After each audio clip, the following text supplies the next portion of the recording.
Yunlu atau yang biasa disebut Lucy Lee adalah seorang wanita berusia 25 tahun yang lahir pada tahun 1991 dan dibesarkan di Toronto, Kanada. Ibunya, Winnie Liao, adalah seorang pengusaha berpengaruh dengan koneksi politik yang tampaknya memiliki hubungan dekat dengan Perdana Menteri Kanada Justin Trudeau.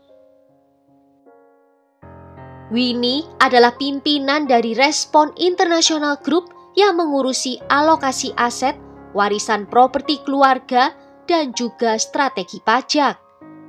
Setelah memperoleh gelar masternya di Cina dan Kanada, dia berdedikasi pada industri keuangan dan memiliki lebih dari 30 tahun pengalaman.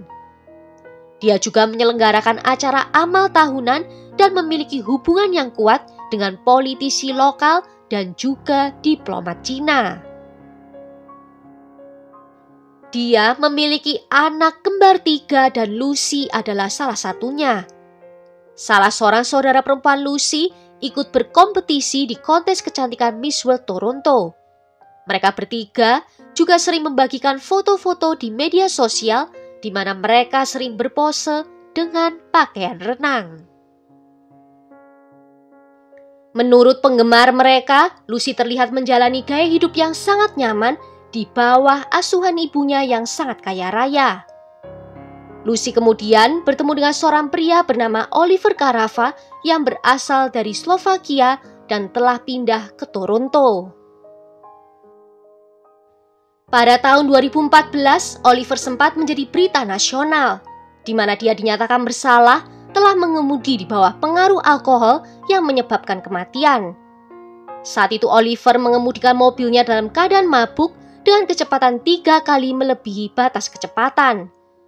Dia lalu menabrak tiang yang menyebabkan temannya terlempar melalui kaca depan dan meninggal secara tragis di tempat kejadian. Sebagai akibat dari semua tuduhan ini, dia dijatuhi hukuman 5 tahun penjara.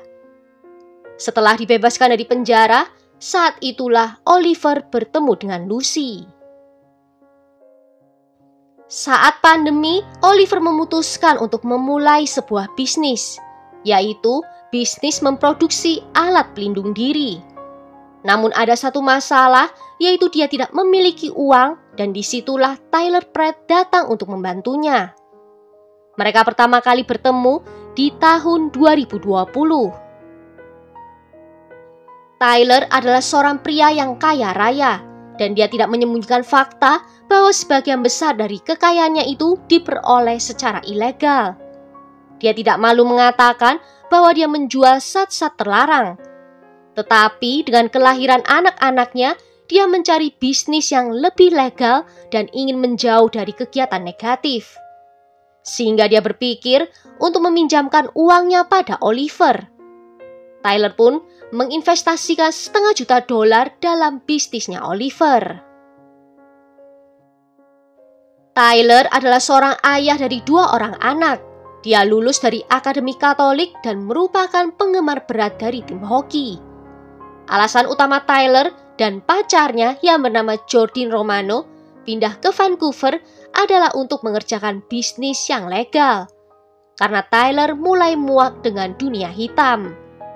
Keluarga dan teman-temannya menyebutnya sebagai seseorang yang ulet yang terus-menerus berusaha untuk mencapai kesuksesan. Setelah saling mengenal, Tyler dan Oliver dengan cepat menjadi teman baik dan mitra bisnis. Mereka bertemu lebih dari ratusan kali selama proses investasi itu. Dan selama waktu itu juga, Oliver dan Lucy menerima banyak hadiah darinya, termasuk jam tangan mahal. Meskipun Tyler dan Jordan percaya bahwa bisnis Oliver berkembang pesat, kenyataannya mereka tidak pernah dibayar. Oliver melakukan semua yang dia bisa untuk menipu. Dia terus berjanji untuk membayar, meskipun begitu dia juga terus menunda pembayaran. Oliver memberitahu Tyler bahwa mereka harus pergi ke Eropa dan membuka rekening bank di sana, yang akan lebih menguntungkan mereka.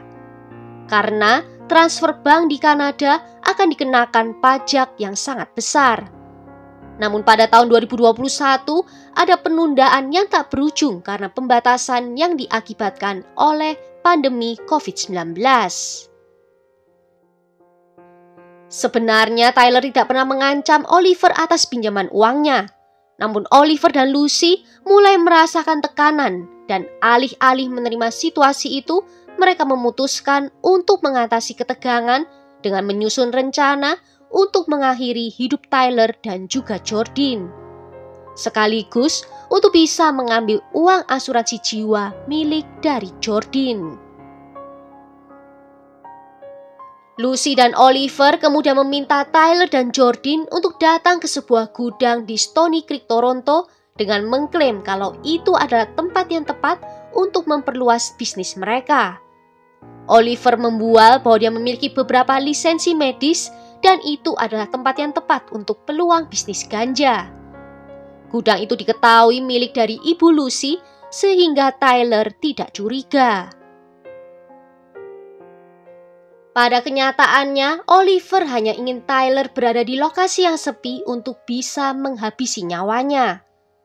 Oliver kemudian meminta seorang teman untuk senjata dan memintanya untuk tinggal di apartemen Lucy dengan kartu SIM ponsel mereka. Dia juga meminta teman ini untuk menggunakan kartu SIM mereka secara teratur untuk memberi kesan bahwa mereka berada di apartemen. Namun temannya ini tidak tahu bahwa Oliver berencana untuk membunuh seseorang. Pada tanggal 28 Februari 2021, di pukul 3:30 sore, Lucy terlihat meninggalkan apartemen dengan mengenakan hoodie dan juga wig. Meskipun dia telah berusaha sebaik mungkin untuk menyembunyikan penampilannya, dia tidak berhasil. Saat itu Oliver tidak berada di dekatnya, diduga bahwa dia mungkin turun dengan menggunakan tangga. Di hari yang dijanjikan, Tyler dan Jordyn terbang ke Toronto untuk pertemuan. Mereka berharap Oliver akan membayar hutangnya sekaligus keuntungan bisnis mereka. Pada pukul 5 sore, Tyler dan Jordyn tiba di sana. Oliver dan Lucy juga tiba di gudang pada pukul 5:30 sore. Oliver mengatakan kalau akan ada agen properti yang menyambut mereka, namun tidak ada seorang pun di sana. Tyler dan Oliver kemudian mencoba untuk membuka pintu gudang, namun tidak berhasil. Sementara itu, Jordyn dan Lucy tetap berada di dalam mobil untuk menghangatkan badan. Lucy dan Jordyn kemudian keluar dari mobil dan saat itulah Oliver tiba-tiba menembak Jordyn di dadanya dan kemudian menembak Tyler beberapa kali. Tyler sempat berteriak pada Jordyn untuk lari pergi dari area itu. Dengan luka tembak di dadanya, Jordyn melarikan diri sambil menahan sakit. Dia merangkak di jalanan untuk meminta bantuan dari pengemudi lainnya sebelum akhirnya jatuh pingsan. Saat itu dia sedang hamil dengan usia kandungan 13 minggu dan janinnya tidak dapat bertahan hidup. Selama 1 jam berikutnya, Oliver dan Lucy berkeliaran dengan mobil Tyler di jalan di sekitar gudang dengan putus asa mencoba menemukan Jordyn. Upaya mereka tidak berhasil dan mereka melarikan diri dari tempat kejadian. Mereka pikir bahwa bahkan jika Jordyn selamat, dia mungkin akan segera kehabisan darah dan meninggal dunia. Mereka juga berpikir berapa besarkah peluang Jordyn bisa menemukan pertolongan medis dalam 1 jam ke depan. Tetapi ternyata itulah yang terjadi pada Jordyn. Di hari itu juga, Oliver mengatur penjualan mobil Audi miliknya dan Range Rover putih milik Tyler setelah pembunuhan, dengan membuat kesepakatan sebesar $4.000 Amerika untuk mobil itu.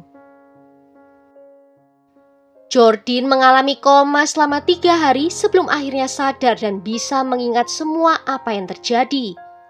Dan ketika Oliver dan Lucy mengetahui bahwa Jordyn selamat, mereka sadar bahwa mereka berada dalam masalah yang serius. Mereka tahu bahwa jika Jordyn sadar dari komanya, mereka akan dicari karena pembunuhan.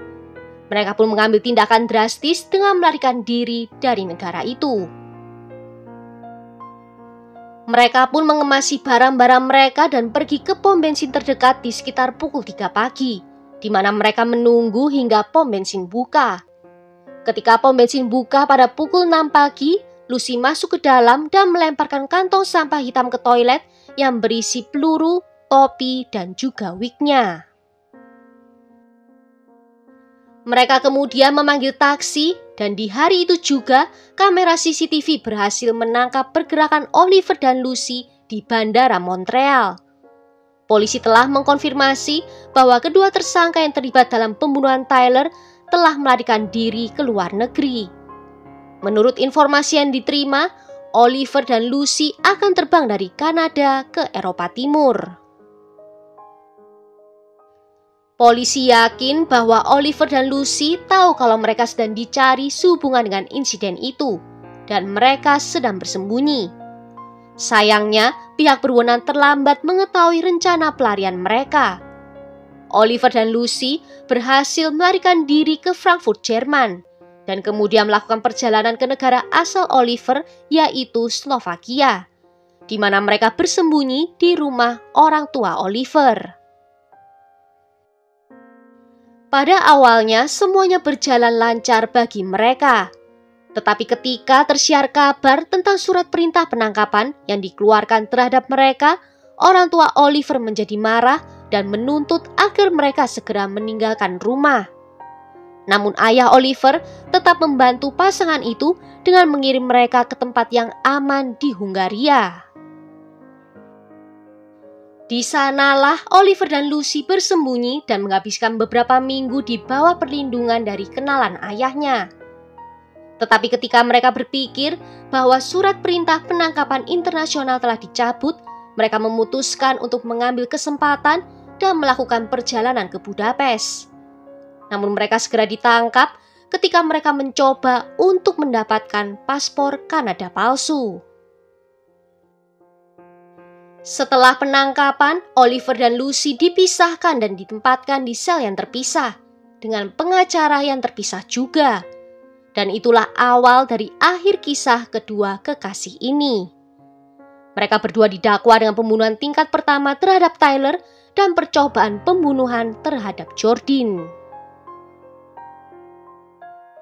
Oliver meminta untuk diekstradisi dan berpendapat bahwa dia akan lebih aman di Slovakia daripada di Kanada. Sedangkan Lucy telah membuat kesepakatan dengan pengacaranya. Lucy setuju untuk kembali ke Kanada berdasarkan ketentuan perjanjian bahwa pihak berwenang hanya dapat mendakwanya dengan pembunuhan. Oliver merasa marah dengan keputusannya itu. Tetapi itu tidak menjadi masalah baginya lagi karena dia juga akan segera dikirim kembali ke Kanada, tetapi tanpa perjanjian yang sama. Pada bulan Januari 2022, Lucy dibebaskan dengan membayar jaminan 2,7 juta dolar Amerika. Tetapi pada bulan Mei 2023, setelah melanggar ketentuan sebanyak 2 kali, dia ditangkap kembali dan dikirim ke balik jeruji besi. Pada bulan Mei 2024, Lucy dan Oliver muncul di pengadilan. Mereka disebut sebagai Bonnie dan Clyde modern. Mereka tidak mengaku bersalah selama persidangan itu. Sejumlah besar bukti disajikan di pengadilan, di mana darah Tyler ditemukan di kap mobil Audi yang ditumpangi oleh Lucy dan juga Oliver. Darahnya juga ditemukan pada celana olahraga abu-abu yang mereka buang. DNA Tyler dan Jordan juga ditemukan pada semasang masker yang Oliver buang ke tempat sampah di sebuah toko. Di pengadilan, seorang ahli patologi bersaksi bahwa Tyler tidak langsung meninggal setelah ditembak, tetapi mungkin masih hidup selama 2 menit hingga 2 jam. Tyler menderita 6 luka tembak di mana 3 peluru menembus lengannya, 1 menembus belakang lehernya dan keluar dari dekat telinganya. 1 lagi menggores dagunya dan yang terakhir yang paling fatal masuk ke dalam dadanya, menusuk paru-paru kiri dan bersarang di punggungnya. Pengacara Lucy berargumen bahwa kliennya itu naif dan tidak menyangka kalau Oliver akan benar-benar membunuh. sehingga dia menyatakan kliennya seharusnya tidak dituduh bersalah. Lucy sendiri bersaksi di pengadilan mengatakan kalau Oliver telah bertahun-tahun memanipulasinya. Namun jaksa berhasil membuktikan kalau Oliver dan Lucy telah merencanakan pembunuhan ini, walaupun akhirnya tidak sesuai dengan keinginan mereka karena Jordin berhasil selamat. Jordin bersaksi bahwa sejak dia ditembak, dia harus menggunakan alkohol untuk menghilangkan rasa sakitnya. Dia masih hidup dalam ketakutan terus-menerus. Dia terus merasa seperti dikejar seseorang dan bahkan pernah menabrakkan mobilnya. Terlepas dari penderitaannya, Jordin memberitahu Oliver dan Lucy bahwa hidup mereka lah yang telah hancur dan bahwa mereka adalah monster yang menyedihkan sekaligus menakutkan. Teman yang dimintai tolong untuk tetap berada di apartemen terdakwa juga dipanggil untuk bersaksi. Dia mengatakan bahwa dia diberitahu jika pasangan itu hendak pergi ke pertemuan bisnis. Namun dia tidak boleh memberitahu informasi ini pada siapapun, termasuk keluarga mereka. Setelah persidangan selama 7 minggu, juri hanya membutuhkan 1 hari untuk mencapai vonis bulat yang menyatakan Oliver dan Lucy bersalah atas pembunuhan Tyler serta percobaan pembunuhan terhadap Jordin.